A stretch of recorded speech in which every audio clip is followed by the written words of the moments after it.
Okay, well, I'm Matt Ryan, director of the Politiere and host of Script to Screen. Thank you all for coming. Tanya is a really special script, very unconventional as the real-life characters it portrays. So grab your skates and your lead pipes and let's break down the script.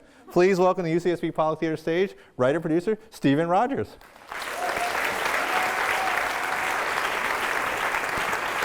Thank you. Hi.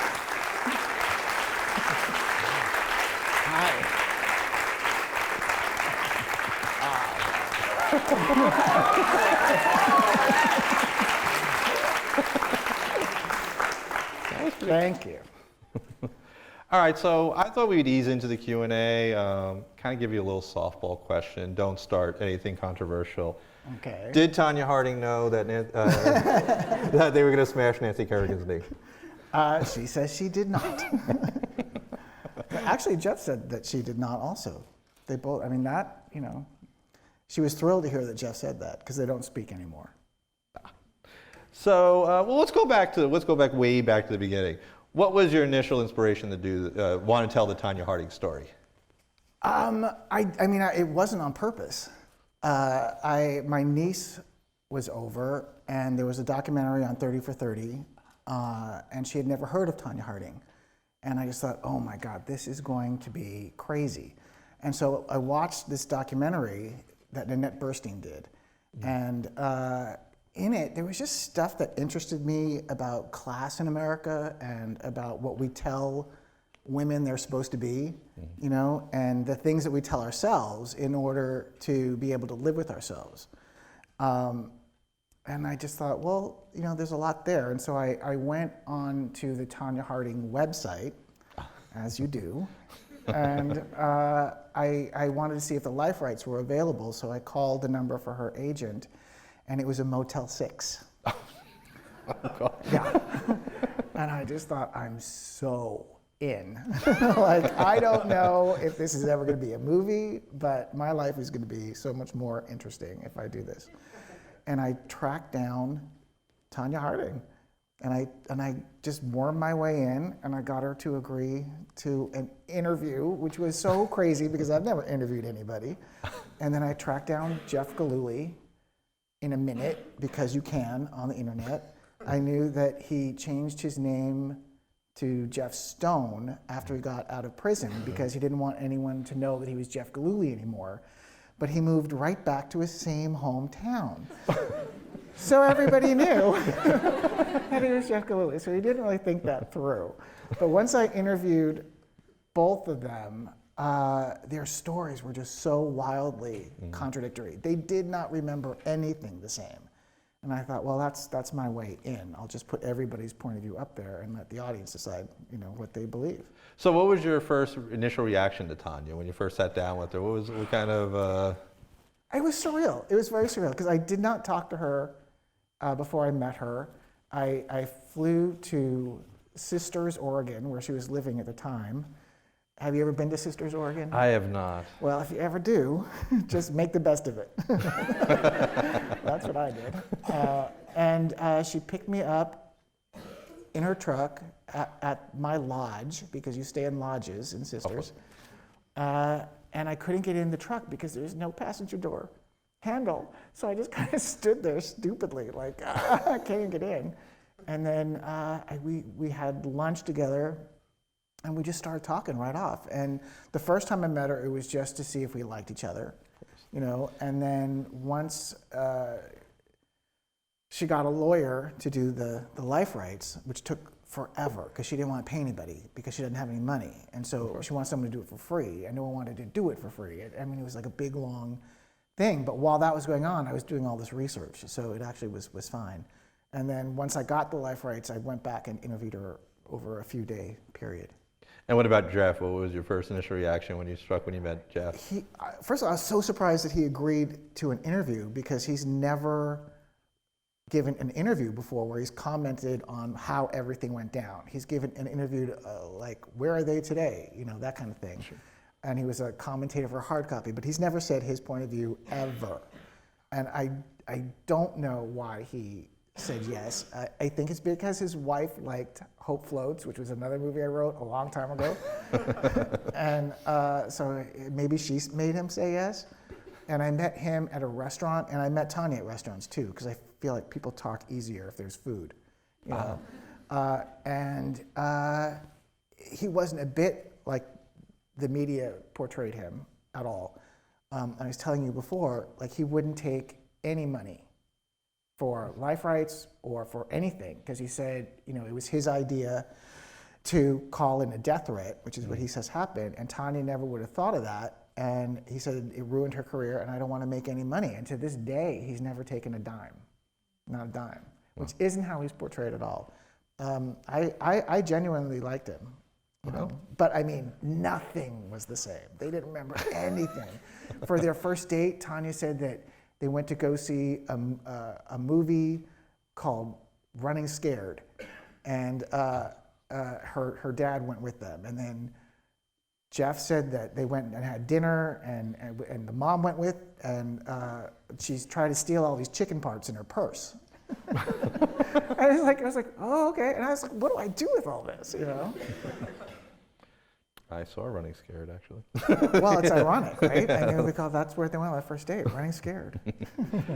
Okay, so we're going to talk a little about screenwriting rules, a couple rules you broke, but we'll start with the first one. Okay. First rule of screenwriting is you have one protagonist point of view. Let's just go with one.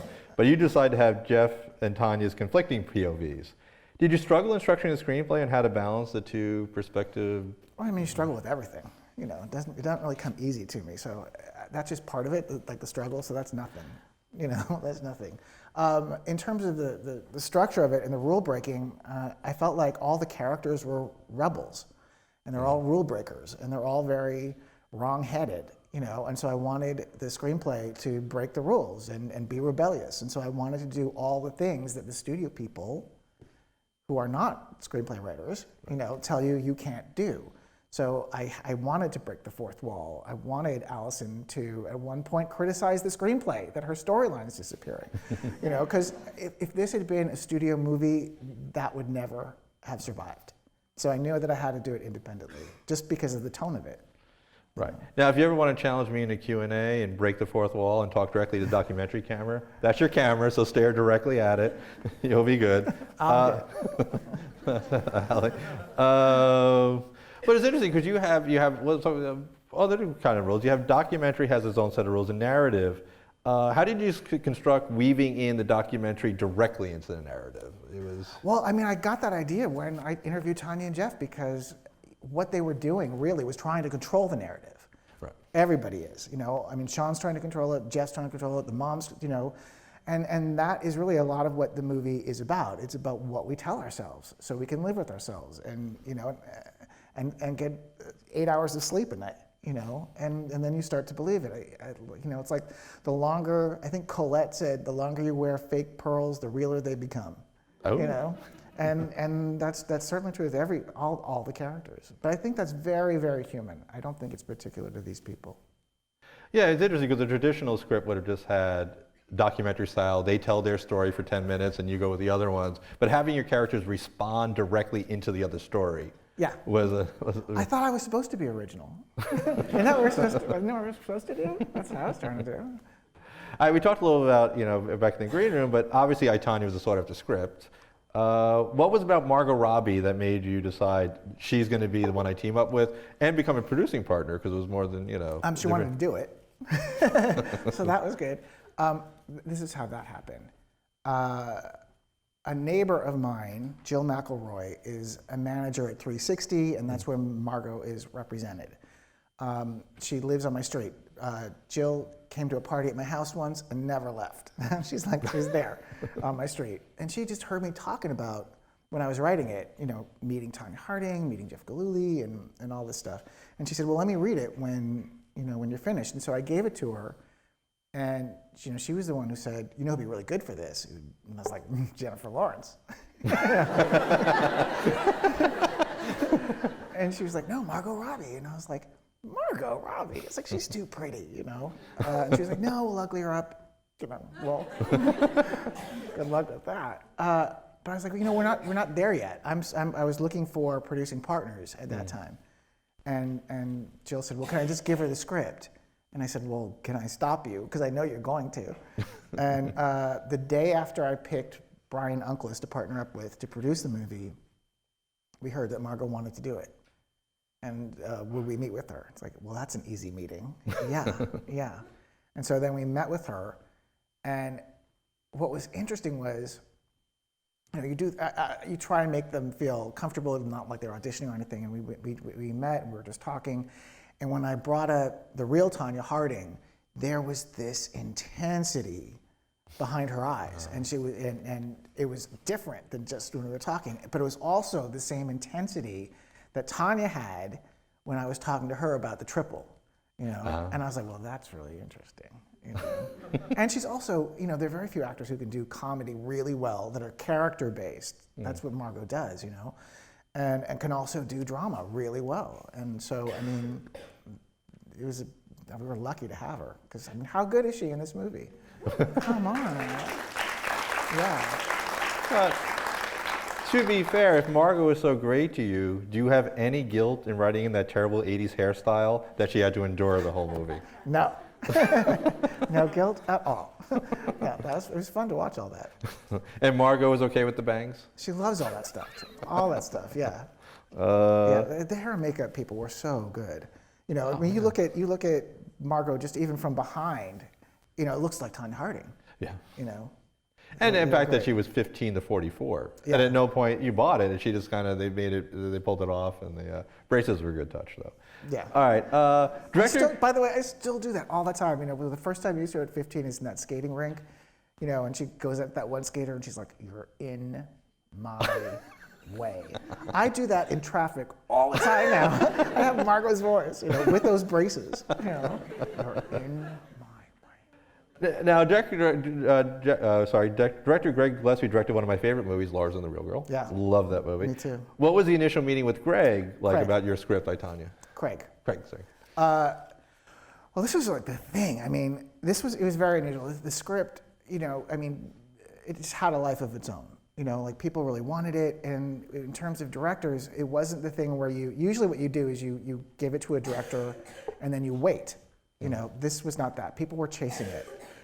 Brian and I met initially, 40 different directors. And it was amazing, because you just meet all these really talented people who want to be artists and it's like, oh my God, it just opens up your world, especially if you're a screenwriter and you do it alone. It's like, oh my God. And everyone, so many people were so talented and were so good. They would tell you how they would do it. And everyone was like, oh, I really like them, but. And everyone had a but, And then Brian said, would you meet with Craig Gillespie? I was like, yeah, of course. But didn't seem particularly excited about it, to be honest, And I met with Craig, and it was like this 3-hour meeting where he was talking about the tone of it, and talking about the pace of it, and talking about how he would shoot it. And it was so specific, and just so exactly how I saw it too. But Brian didn't seem that interested. He didn't seem that excited. I was like, this is the guy. I think this is the guy, after meeting all these people. And I called Brian up, and I said, Brian, I think this is the guy. He went right to the top of my list. And Brian said, well, good. I'm so glad you feel that way, because that's how we feel too. Him and Scott Morgan, his producing partner. I was like, well, Brian, you don't sound excited at all. And he was like, well, we didn't want to influence you. And I was like, Jesus, I was totally prepared to influence you. He's so much nicer than I am. And that's how I don't think a lot of we have aspiring screenwriters here, don't realize that a lot of times the writer does not have that opportunity to connect with the director, all be on the same page, or. It was because I was producing this movie too. Yeah. That was the only reason. I've had other movies made, and I've never been on the set. And it's not because, oh, I'm so terrible. I didn't even meet them, So if they met me and thought I was terrible, that was one thing. But no, I had to become a producer to have a seat at the table. Some directors aren't like that, and I think Alan Ball was there for American Beauty and had this great experience. Well, good for him. I didn't have that. All right, so Lavana, Jeff, and Tanya all think themselves of the hero, the victim, and take no responsibility for what part they play. Were you concerned how these traits make it difficult to find the humanity in each of the characters in your script? No, I felt that was very human. So I'm all for that. I like messy. If it's all just nice, it's not that interesting. The messy part is the part that's interesting. I like Tanya's opening. She makes no apologies being poor and a redneck, but she ends with F them since she can do the triple axel no other woman could do. Was that something you landed on originally opening a screenplay, or did that emerge from you in 2 separate drafts? That was the very first. I pretty much write in order. I don't know if that's right or wrong, but that's just what I do. And that was the first day. That's what came out. Is that something that frees you up as a writer when you know you have that opening, that Yes. kind of like you can not wander or? Once you have the foundation, for me anyway, it's like the first, 10 pages or 20 pages, whatever. And the temptation anyway is to go back and rewrite it because it's easier to rewrite than come up with something new. Right. So I mean you try and just get it all out, but you never really do. And we talked a little bit about Margot as a producer, but let's talk a little actress, because she kind of had a lot on her plate doing the 2 hats. What was it? Did she have any notes? What was she concerned about, like discovering her character? She didn't really have a lot of script notes. She was really happy with the script, which is great, if you're a writer. It was more, she was just more concerned with doing her job, and learning to skate. I mean, she could skate already, but she couldn't stop. I mean, literally, she had to like bang into a wall to stop. So she had to learn that, and then look what she ended up doing. But this girl is a worker. She is a workhorse, She was doing the skating, she got married and, before her wedding, the night before the wedding she was doing it, before Christmas Eve she was, in the ice rink. I mean, and then on set, it was amazing to see because she's in so many scenes and she'll be doing it no fuss, no dramatics, no like behind the scenes, nothing. She's there to work, and everyone was, because we had, I think, 256 scenes, which is a lot. Most are maybe 160. This is like 265 or something in 31 days, plus 2 Olympics, all the skating stuff. I mean, it was a lot. We had to go really fast. Craig likes that. And Margot, as a producer, she would be in the scene, being Tonya Harding. They would say cut. She's back to being Australian Margot, trying to get music, for the movies. We need you back on set. There she is, being Tonya Harding. It was just like you're a unicorn. Who are you? It's crazy. And we do. I mean, you show in the film, Tonya Harding was arguably one of the greatest skaters that ever lived. I mean, to play that and pull that physicality off, to me, was amazing. Yeah, it was interesting to hear her talk about it too. She just does the work. Now, we'll talk a little about Jeff. I mean, he had the great line, it's kind of cool that his name is a verb. Yeah. Did you also find his voice early on too? Was it the same kind of process? Well, again, I interviewed him, so I did. I don't know why I had. This is not my background. I'm not. My father produced regional theater for a living. We just moved wherever he had a season. So it was like being an army brat, but with theater, which was ridiculous. But it wasn't like Oregon, redneck. It was not at all. It was backstage. So I don't know why I understood those voices, so much, but I did. I loved the cadence that they had. When Tanya would just say something really simple, like, I remember Jeff and Mai's first date. Oh, I loved that, Jeff and Mai's, So it's like I kind of fell in love with that. So I understood their voices pretty. I don't know why. I just did. Now, Sebastian, of course, had a very special challenge because his character beat Tanya in the movie and stuff like that. What stood out for you in his performance? You're performing the scripted character. He brought to it. Well, it's interesting because during the audition process, a lot of people, a lot of famous, good-looking actors just kind of came in. They all just talk like this, and they were just kind of like modeling around like this. And I was like, what the hell are they doing? And the actors who came in playing the characters were they just jumped out at you. What Sebastian did, he really played the tone of it in his audition. Like, he was scary, and then he was funny, and he did this one improvise, and he wasn't at all shy with Margot, because they did chemistry reads towards the end when we were deciding, who was going to do it. And I mean, he would like throw her around, and like, you know, some people were afraid to touch her because, you know, they don't know each other, but he was all in, and she loved that. And then there's the scene after like he shoots her, and the police pull them over, and I think the line was something like, you know, if you say a word, I'm going to kill you. And that was the end of the scene. And he said, if you say a word, I'm going to kill you. And then he leans in and he just like kisses on her, you know. And it was that's exactly what, you know, and that wasn't in the script. That was just like him as an actor. And we're like, well, that's it, isn't it? You know? Seems like you had a lot of talented actors. He was just the one that got it. Yeah. Got the part. Oh, unquestionably. Same with Paul, who played the bodyguard. All right, so we'll talk. We'll definitely we'll be talking some Sean soon because we can't ignore that awesome character. What were the challenges of creating the character Levana and her sixth husband, the bird? Yeah. I didn't get to talk to Levana because Tanya said that she didn't know whether Levana, her mom, was dead or alive, and she didn't care. And she didn't know what name she was using, which I was like, oh, well, that's something. And so I really just wrote the part for Allison Janney because I've known Allison Janney since God was a small child. I've known her since I was 17 years old. And it always bothered me that, you know, because I think she's one of the best actors that we have, period. And she wasn't getting parts in movies where she could really do what she can do. She can do it on TV and she can do it on stage, on Broadway, but she wasn't getting those movie parts. And she really just kind of thought, well, it's not gonna happen for me in movies. And I tried to get her in movies before, but they would never cast her, including the movie I had right beforehand. I wrote a part for her, she wanted to do it, the director wanted her, and just some idiot in charge said no.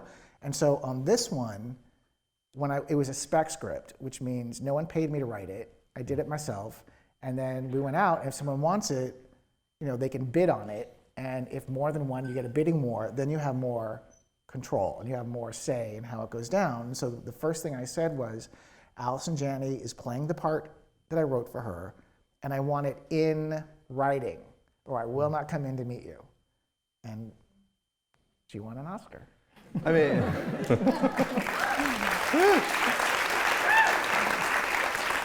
but that was crazy, by the way. Crazy. Well, let's talk about, because we talk about character openings. I mean, the first 5 minutes of the movie, she, you know, busts onto this with her 3-year-old daughter, take on the coach. She kicks the 8-year-old Tanya out of the chair. Yep. She beats her with a broom. She, you know, doesn't let the 12-year-old Tanya go to the bathroom. All this stuff, not so nice. How did Allison work to try to find the humanity in that character? Because especially her, she was. Well, also, you know, what's interesting is when we opened the film in Toronto, nobody knew anything about it, and that was very intentional. We didn't want there to be pictures of it. We didn't want, you know, we wanted to surprise people because Tanya's a very polarizing character, and we didn't want anyone to know what we were up to. So at first they didn't really know what to make of it. They didn't know, are we going to be laughing? Is it like a drama? Is what? But because Allison is so good, especially in those beginning scenes, that everyone was in. They were just in because she's like so funny and so wrong and so, you know, all the stuff that you want. I mean, she found the humanity by just saying, well, what's her point of view, you know, and what happened to her beforehand. From her point of view, she's up at 5:30 in the morning making her costumes, driving her to practices. You know, it's like, you know, and to her, or to Tanya, she's a monster. It's like, what'd she do? You know. So you're saying in a lot of ways, Levana's character set the tone for you, actually, because she does have a lot of dominate the earlier scenes.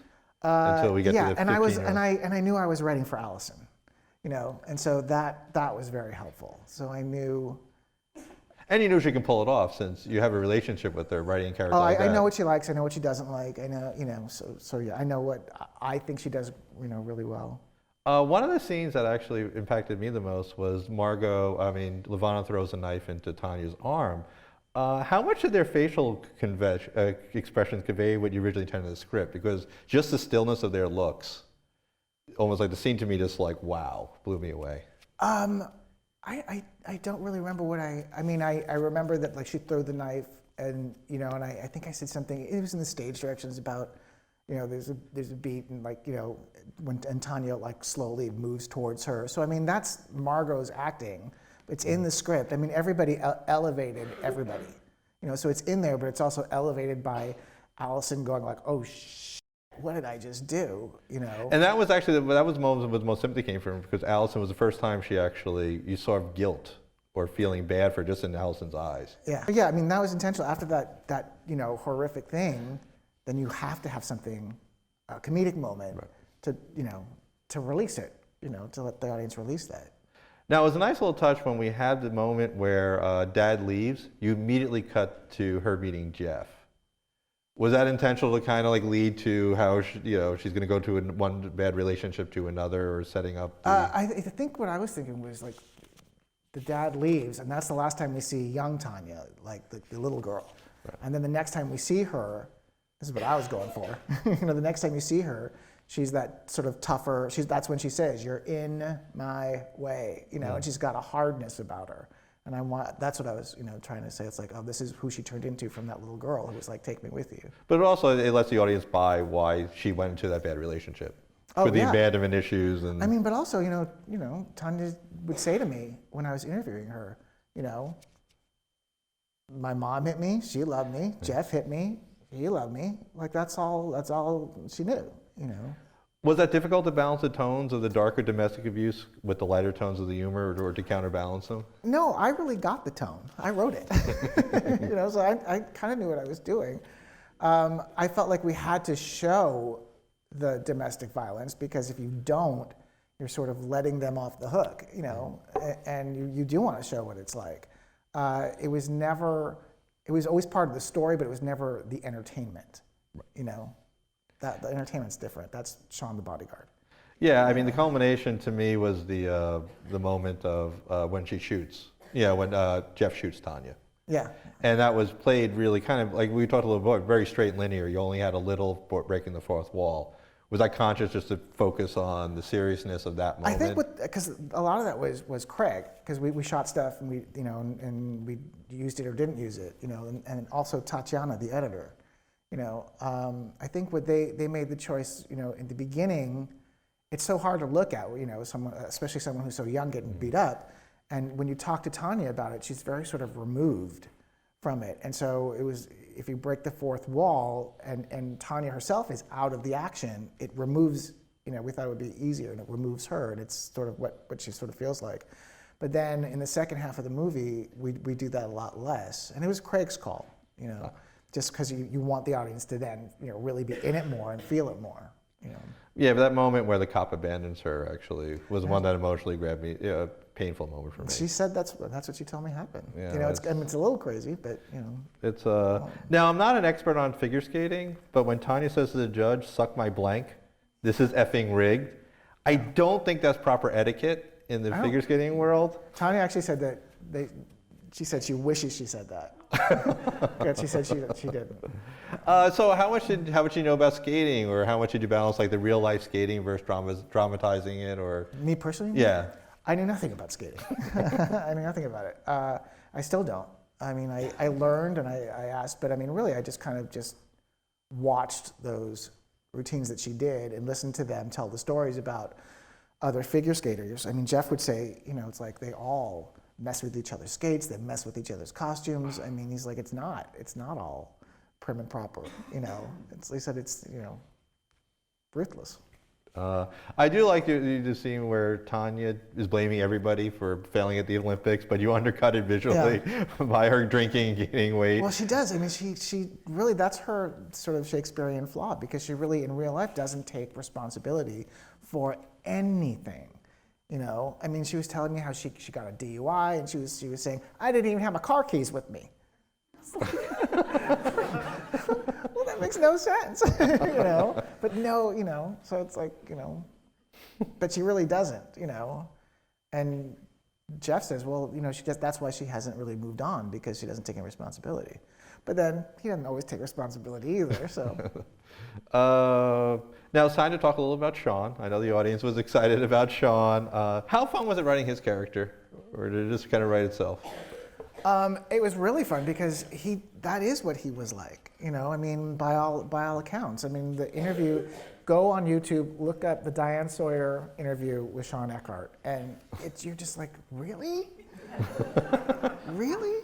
So you could go there as long as, the actor grounds it in reality. I mean, he did say he worked for third world operatives and he had assassins at his fingertips. But my feeling was always that it's really funny, but I felt like he was doing it because his reality was he's 400 pounds, he lives in his parents' basement, and he's lonesome.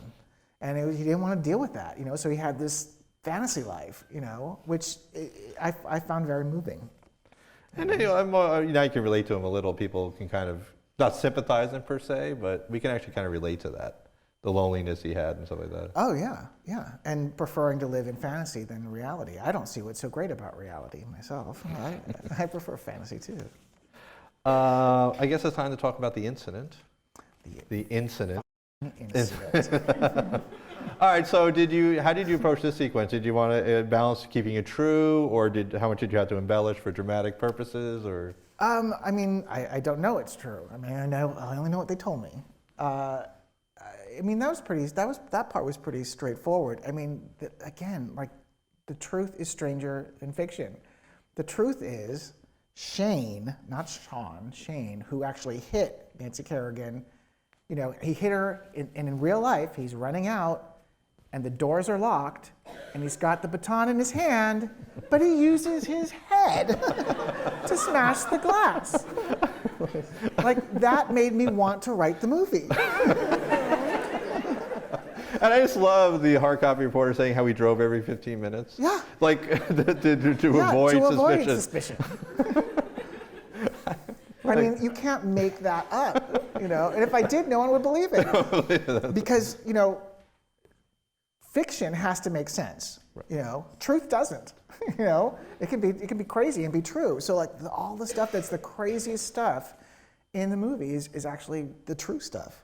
And it's like Sean's moment of saying, I didn't tell anybody, and your sequence of blabbing to everybody. Yeah. All right. Now, to refer back to quote Lavana, her storyline is disappearing from this Q&A. What the F? So we're going to go back to Lavana for a second. Yeah. The one scene that really grabbed me, my students and I were talking about this, was you kind of suck the audience in. No, we're losing someone. We're losing them. Lavana, when she goes to reach out to Tanya, we actually believe for a moment there was a connection, like a motherly daughter, and then of course we find out she's there to record. How was that? How did you approach that scene? Because we all were like, oh, please let this be true. Yeah. Originally in the script, it was in an ice rink, because that's where Tanya said that happened. She said it happened, but we didn't have money, because we were a low-budget independent movie. And so we put it in her rented apartment, but it actually worked a lot better because it was so intimate there. I mean, that's what you want to do. You want to give the audience that hope that's like, oh, is this gonna, and give Tanya, the character, that hope, And then, according to Tanya, she was wearing the wire, But here's the thing, and I don't know if this plays, if you get it, but I mean, after Lavana is found out, I mean, she's saying, but I still meant what I said. I still meant it. And I think that is the key to Lavana. It's like, yeah, she's doing this, but she's like, but I still meant it. I'm still proud of you, I think that is Lavana's character. That's the key right there. But it was interesting because you are shifting perspectives, and I thought that scene, especially with the audience, was in Tanya's seat. Well, you wanted to. I wanted to. Yeah. I wanted you to feel like, like Tanya felt, like, oh my God, am I really having this moment with my mom right now? And of course, you follow a great line. What kind of freaking person would bash in their friend's knee? Who would do that to a friend? and Margot does that just brilliantly. Now, so that line kind of makes us doubt our innocence, but then you have that tender moment, which actually one of my favorites, when she talks to the little girl, Annie, just the autograph. Like you saw Tanya's face light up that she's a star, and of course the painful scene in the court where you're taking away my dream. How did you approach Act 3 you didn't want to glamorize her too much, but you also didn't want to villainize her, so you're kind of swinging the pendulum? Well, again, it's that thing of just, she's a messy person, which dramatically you want, No one's just one thing, I'm 1,500 things right here while I'm sitting, in front of you. And so, you want the contrast. You want it to be messy. You don't want, you want to feel bad for her. You want to be angry at her. You want to, not like her. You want to like her. You want to, that's what I think anyway. So what was the real life reaction with Jeff and Tanya when they saw the movie? It was very scary for me because I felt a big responsibility. It has to be weird. It has to be weird when you're watching, this very public moment in your life that really only lasted a few months. But we do the whole life story, but I would never have let someone do a movie about me. I would never. And I think Tanya said yes initially because I told her I was going to do everybody's point of view, but she really wanted her point of view out there. I think she really wanted to be heard. So when she saw it for the first time, she said that she laughed and she cried, and there was stuff that she did not like, mainly the stuff that Jeff said. Of course. That was from his point of view. But she was very, very, very happy. Jeff, it's like I couldn't even get him to see the movie. He was just like, oh, I'll see it when it's in the theater. And I was like, Jeff, I'm not going to make you pay to see the movie, I was like, we're going to send you a link, but I was really afraid because, he says he never hit her. And I told him, I was like, well, I do have you saying it, but we're also having you hit her. And he's like, I get it. I was like, is he going to get it, or am I going to get it, And I was concerned about it. And he emailed me. And he said, well, I saw the movie finally, and I liked it way better than Hope Floats. I was like, me too. Yeah, no, he was very nice, and he and his wife sent me a nice note. And any of the other real life characters, like the coach or? I don't think Diane. I didn't talk to her. Yeah. I reached out to her. She didn't want to, and I didn't push it. And no, I haven't talked to her. Oh God, but. We didn't know whether Levana was dead or alive, right? So the movie comes out, and like Inside Edition, which I didn't even know was still on or something, finds her. Oh, dear God. That was an email blast day. All of us were like, she's alive! Oh my God, And we were all nervous about what is she going to say, what is she going to do, what is she going to be like, And she was perfect. She was exactly how you imagine she's going to be. She said, I care about seeing that movie like I care about dirt. It's like, oh, I wish I interviewed her. Oh my God. She said, she was like, no. Tanya says I was driving her to practice drunk. It's like I was drinking brandy flavoring. It was brandy flavoring. You can't get drunk on brandy flavoring. And I'm looking at it like, is that even a thing? It's like vodka flavor. I was like, again, I couldn't write that. It's like I wish I had spoken to her. So we're gonna lead up to Oscar night, but what was the tour like? The premieres, being able to kind of with Allison and Margot and Sharon, kind of all the, the wild, crazy ride. It was fun and a half. If you can do it, do it. I recommend it. There was just nothing. People say it's like, oh, weren't you tired? Isn't it exhausting? No. It was so much fun. It was much more fun than actually writing. But was Oscar night totally fun, or was there a lot of nerves leading up to when you arrived with Allison, who was, you guys went together? No, it does not disappoint. It was I'd never been. Allison had never been,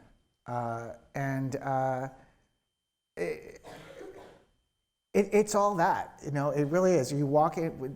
The press thing is one thing because that's stressful or weird or whatever. But you're on the red carpet and it's all those people. But then when you walk into the Kodak Theater, it's like you're walking into the color section of The Wizard of Oz. You're just like, whoa, this is like big and beautiful. And there's, and we're sitting in the second row. I'm sitting next to the Black Panther, and then a lot of the people because you've been on the same train for the 4 months together. You do the whole award circuit. But I have to say the award circuit sort of all feels like an audition for the Oscars. Because that is kind of what it feels like. It's, but you also get to go to the BAFTAs, and you get to go to London, and they pay for everything, So I mean, it's all really fun, and the parties are great. I really wanted Allison to be present, because they say it's like an out-of-body experience, and she's the front runner.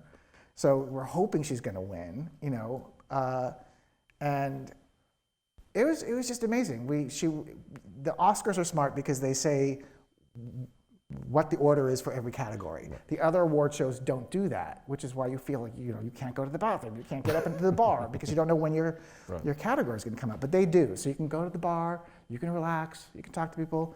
You can't if the show goes on and you're at the bar, you have to wait. You can't go walking around during the Oscars, And so we were in our seats. We knew it was her category. She was just staring into my eyes, to sort of center herself, And I was staring right back, going like, I'm right there with you, I'm right there with you. They say the nominees, you're sitting there, and it's surreal because it all comes down to this, And as they were saying the nominees, I had this overwhelming feeling that it was going to Leslie Manville. I was like, it's Leslie Manville. She's going to win. They're going to give it to the Brit. And Allison, for the whole award season, was saying, it's Laurie Metcalf. Every single award. It's like, oh, Laurie Metcalf is going to get it. And then Allison would get it. And then you go to the next one. She's like, well, this one is going to Laurie Metcalf. And, the BAFTA, she's like, no, they're all saying it's Laurie Metcalf. And I'm like, finally, the last one, it was the Independent Spirit Award. She's like, well, this one is going to Laurie Metcalf. I'm like, Laurie Metcalf didn't get anything. She's going home alone, But then at the Oscars, you're just like hoping and hoping, And then when they finally said, the winner is, for Allison, it was like, oh, thank God. And I remember I was trying to just be like, great for her and be there for her. And I remember we stood up, she kissed Margot, who was sitting in front of us, then she came back and kissed me, and then she threw her purse at me, which I wasn't expecting, and I did catch it on the second one, And when I caught it on the second one, I was like, oh, I'm standing on her dress, and I look up and she goes back like this. That was like terrible. So I get off and she goes up on stage, and I look over at Frances McDormand, who is sitting across from me, and she's just like laughing her head off at me. And she's like, you're a mess, And I was. And then Allison wins, and you're watching your friend who you've known forever, who I wrote that part for her to get an Oscar, and she got an Oscar. It was just the most surreal thing, and it really, really emotional. And then, she wins, and she has that great speech, and then she goes off, and it's a commercial. And Margot turned around, and she has tears in her eyes, and I have tears in my eyes. And we just sort of like spontaneously stood up and like hugged in the aisle because it was really, really emotional. And we must have been hugging for a really long time because the next thing I know, Jennifer Lawrence is hugging us. It's like, what? What? And I think Emma Stone did too. And then I was like, this is like a lot, It was crazy. And then really what Margot did, because Margot's the hero of the story, because I was kind of freaking out, like what just happened? And it's like a lot of adrenaline, And she saw what was happening with me, and she just grabbed my hand, and she grabbed her mom's hand, and she took us to the back of the section, the orchestra section that we're sitting in, and she was saying to her mom, she was like, you don't understand. Like, Stephen wrote this part for Allison. He's never had her in a movie before. And he's like, no, it's going to be her or no one. He doesn't have any power, And she's like telling the story. And I'm like, and then what happened? Did he get her? Because when you hear someone else tell your story, well, anyway, it was fascinating to me. Now, we could say we actually shared your moment because you were on camera on the Oscars when we were watching it. So we saw a lot of the Allison. I saw those pictures, and people say, oh, it's like, I don't know. All I see when I look at that is like, I look like I was out on a tear the whole week beforehand because I was out on a tear the whole week beforehand. Because there's all these parties, and you go because you want to go. And how anyone looks good at the Oscars, I have no idea, because I just thought I had the 400-pound head. All right, well, we have a time for a couple audience questions. So my guys will run a mic to you. We'll go right there. Hi. Hi. I was curious you kept talking about how this was a very different kind of writing experience for you because you don't do interviews and stuff like that. And I also love Hope Floats. I watched it as a kid. But I was curious to know how this process worked for you and what were the major difficulties that you ran into with this different kind of writing piece and how you went about that. It was hard because it's a lot. I mean, you're telling a true story, so you feel like you have to be true to everybody's point of view. And it takes place over like 40 years, and so you have to tell it quickly and you have to be entertaining. So it was a lot of balls to throw in the air and juggle, but I think I kind of like that. I think it distracts me, from, it doesn't come easy to me, I mean, I do it because I'm stubborn and I'll get through it, Also, I was kind of trying to very intentionally reinvent myself, because I was known for just doing one kind of movie, and I never felt like I was just one thing, ever, and so I was very consciously trying to do something very different, for me, and break rules and establish myself as something that, in a way that they didn't see me. And it really did go from, people would say, the same people would say, Stephen Rogers, he's got no edge, and now they're like, we have to get someone edgy like Stephen Rogers. I'm the same person, Hi, so what went into the decision to go back and forth between the fourth wall and a voiceover narrative? You touched on it a little bit earlier, but it's just a really interesting aspect of the screenplay that I absolutely adore. I'd love to hear about it. I had it in the original screenplay, but Craig really went with it a lot more when he was working once he came on board. And again, it was the feeling that it was the two things that I already said. It was the feeling of sort of distancing Tanya while the abuse is going on, and it was also me trying to break the rules, because I felt like they were all rule breakers, and I wanted to, and it was rebellious, and I wanted to rebel against the studio system, myself. Hi. So for me, this was, so you talked about, that it's about humans and people are messy, but to me it was a movie about gender and social class. And so I was wondering, how you portrayed her character as, is she just a victim of her circumstance versus personal responsibility, and sort of balancing those aspects? Yeah, I mean, what I liked about Tanya, her story, is that she was, unapologetically redneck, which is her word. Yeah. In a sport where the judges want you to be this very old-timey, pageanty version of what they say a woman is supposed to be. And she just said, I can do the well, they got to give me the medal, which I really liked, and never apologized for being poor, which really I feel was her crime. That's what they could not forgive, the fact that she had to do homemade costumes and that she was poor. That's what it was, and it hasn't. I mean, has it changed that much? I don't, I don't really watch enough figure skating to know, But I mean, I like that part of it, and also she was so young. Because I know for me, and I think a lot of people, when you're that young, all you want to do is fit in, and then later when you're older, you're like, no, I don't want to fit in, I want to stand out, I want to be unique, I want to be myself. But when you're that age, you don't, and she was that at that very young age. So, I mean, there was stuff that I liked about her. Hi, so there was that moment in the film where she breaks fourth wall and says, I went from being loved to being hated to being the butt of a joke, and then accuses us of being her abusers. Yeah. I was a kid when this happened, right? But I had magazine subscriptions. I laughed at this, and I felt like a real palpable moment of guilt. Well, that's what we were. That's what we were told. So I'm just wondering, when you were making this, as you were doing these interviews and talking and getting like deeper into these people's psychologies and personal experiences, was there ever a moment of that kind of guilt for you? And when was that? Oh yeah. Well, first of all, that moment, I love that moment. It's my one Brechtian moment in the script. But I feel like we all did do that. I did it. I remember just thinking like, what is going on, and laughing, and because that's what we were fed. That's what we were told. It's like we didn't get a very nuanced picture. It was the first time that there was a 24-hour news cycle, and everyone just wanted to be in it and just have a story. And, that's what we were fed. And it's too bad, because as, I don't want to say audience members, for the news. But as the audience who's watching, it's like we deserve a better, more nuanced, and some do it, some newsmen do, and they go in depth and stuff. But I always felt like, there was more there. If you go a little bit deeper, the story is just it's just so much more, but we weren't given nuance. It was, here's the villain and here's the princess, and that was that. So yeah, we all did. Don't feel bad. Well, thank you for writing the story. You're welcome. I did it for you.